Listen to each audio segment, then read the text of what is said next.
নির্বাচন হইলে তো সব ঠিক হয়ে যাওয়ার কথা, ঠিক কিনা? কয়েক কোটি চাকরির ব্যবস্থা করতে হবে। ইকোনমি কি অবস্থা আছে ওইটা আমাদের দেখার বিষয় না। বিএনপির লোকেরা আওয়াজ দিতেছে ইকোনমির অবস্থা খারাপ। খারাপ তো ইলেকশনের আগেই জানতা, এখন চিক্কর পারো কেন?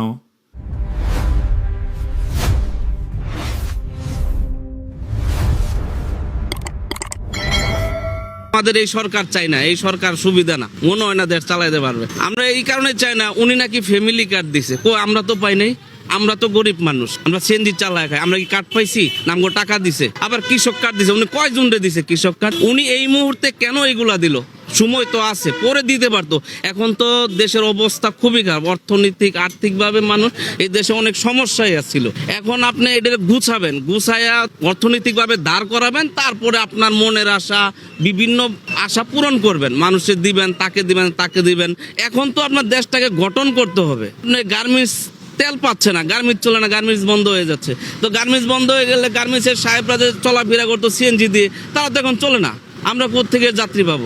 দেখেছেন সাধারণ মানুষ কেমনে ক্ষোভ প্রকাশ করিচ্ছে, কেন সাধারণ মানুষের ক্ষোভ বাড়িচ্ছে। বিএনপি তো 3 মাস পার করিছে সরকারে, তো এই ক্ষোভের সাথে বিএনপির প্রথম 3 মাসের শাসনের কোনো সম্পর্ক আছে কি? কেন এই কথা কইতেছি? কারণ এই 3 মাসে বেড়াচেরা করে ফেলিছে বিএনপি, আরো বেড়াচেরা হবি সামনে।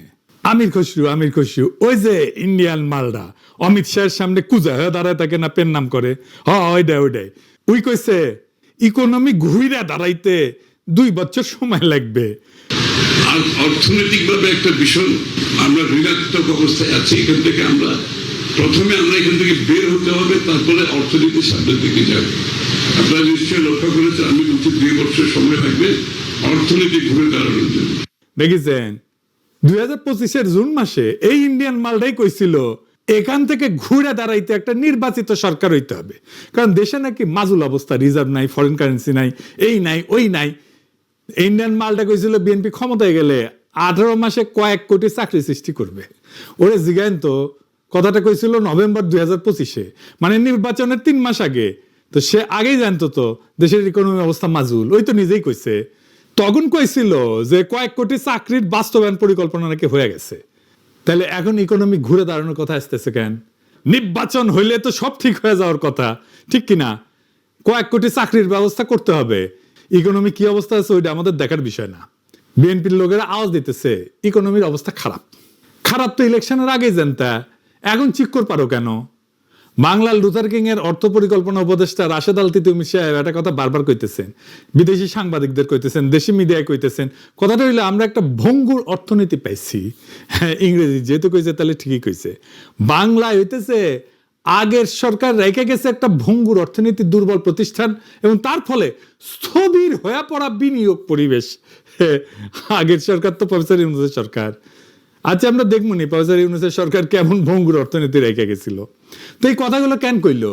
তারেক রহমানের মন্ত্রী উপদেষ্টারা কেন কইতেছে অর্থনীতির কথা, এটা খারাপ অবস্থা, খারাপ, বারবার করে পেঁচাল সারিন্দা বাজাচ্ছে কেন? বিএনপি 3 মাসে কেমন বেড়াচাড়া করে ফেলছে ইকোনমির অবস্থা। আসেন আল্লাহর নামে শুরু করি, ইকোনমির অবস্থা আগের সরকারগুলো আমলে কেমন ছিল। আমি হাসিনার সরকারের আমলের কথাও বিবেচনা নিতেছি, তাহলে বোঝা যাবে বিএনপি কেমন করিচ্ছে। হাসিনার আমলে IMF $4.7 বিলিয়ন লোন প্যাকেজ অনুমোদন করেছিল। IMF কিন্তু তখন বলে নাই অর্থনীতি ভঙ্গুর, বলছিল সংস্কারের যোগ্য, সেজন্যই লোন দিছে। হাসিনা 3 কিস্তি পাইছিল ওই লোনের। হাসিনা পলাইছে, ইউনূস বসছে। 11 মাস পরে IMF কি করলো? 2 কিস্তি একসাথে ছাড়লো এবং প্যাকেজ বাড়ায় 4.7 থেকে 5.5 বিলিয়ন করলো। IMF এর ভাষায় তখন IMF কইছিল বাংলাদেশের কর্মসূচির বাস্তবায়ন সামগ্রিকভাবে সন্তোষজনক হয়েছে। কঠিন রাজনৈতিক এবং অর্থনৈতিক প্রেক্ষাপট সত্ত্বেও অর্থনৈতিক ভঙ্গুর হইলে IMF 2 কিস্তি একসাথে দেয় না, উল্টা প্যাকেজ কেটে দেয়। তারপরে বিএনপি 17 ফেব্রুয়ারি ক্ষমতা নিল 2026-এ। 3 মাসের মধ্যে কি হইল? IMF $1.3 বিলিয়ন কিস্তি আটকে দিল।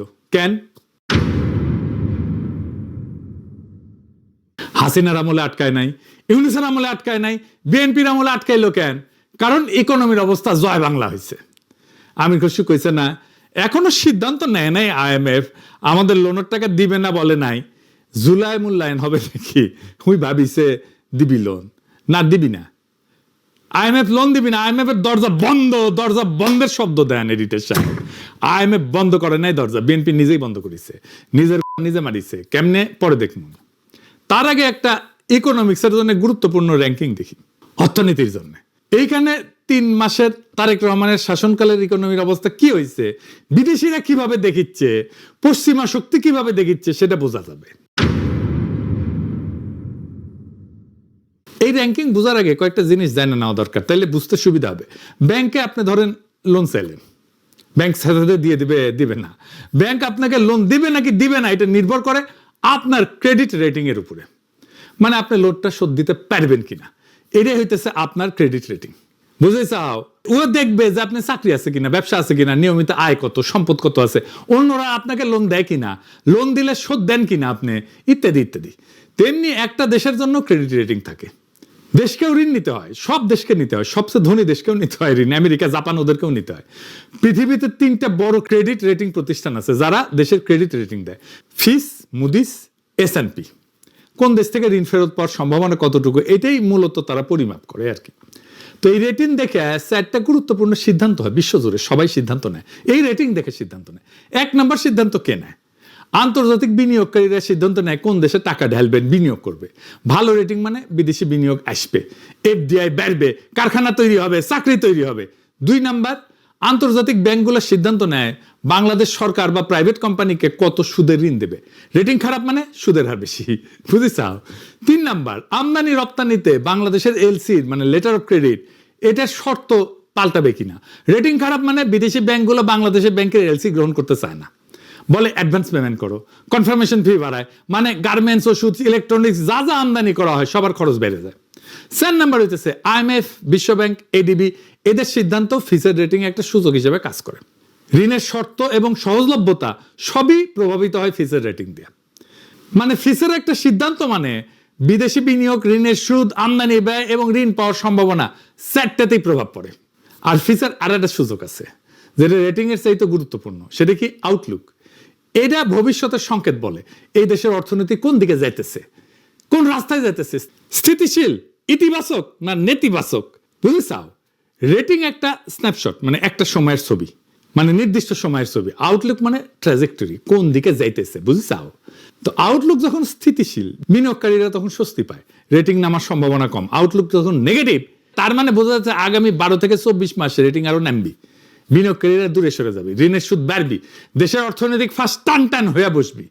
এখন এই কাঠামো মাথায় রেখে বাংলাদেশের ফিচের ইতিহাসটা দেখি, ফিচ কি রেটিং দিছিল, কখন কি দিছিল, কেমন দিছিল সেটা। হাসিনার শেষ সময় 27 মে 2024 ফিচ রেটিং দিল, নামাইছিল BB- থেকে B+ নামাইছিল। প্লাস মানে বেশি না, খারাপ, কিন্তু আউটলুক রাখছিল স্থিতিশীল। IMF লোন দিছে। ইউনুসের আমলে 22 মে 2025 ফিচ B+ এটা রাখছিল, আউটলুক স্থিতিশীল রাখছিল। রেমিটেন্স 28% বৃদ্ধি পাইছিল, গার্মেন্টসের রপ্তানি 10% বৃদ্ধি পাইছিল, সব ফিচ স্বীকার করেছে।